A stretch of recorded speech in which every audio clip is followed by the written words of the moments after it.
Investigación. La casa fantasmal. Y érase una vegada unos niños que diben pela Viesca. David yera alto y tenía 10 años. María yera rosa y gustabi pasear pela Viesca. David nun conocía la zona porque estaba de vacaciones con los güelos.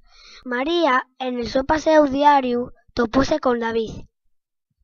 «Esti entrugoy, ¿de quién yera la casa abandonada de la entrada de la Viesca?» Como María nun lo sabía, decidieron dir a investigar.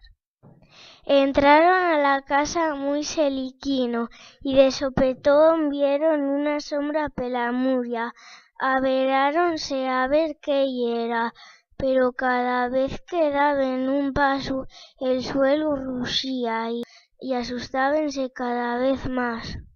Na cocina oíanse ruidos de cacilla rota y pela puerta apareció una taza esnalando que atravesó el pasillo hasta donde estaban ellos. María agarró la taza y sintió qué extraño. Delante de los osgüellos apareció una fantasma que col roce la piel de los niños volvióse visible.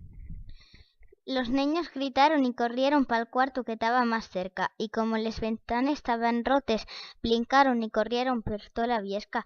Llegaron hasta el pueblo y dende entós ficiéronse amigos y nun contaron el secreto la fantasma a naide.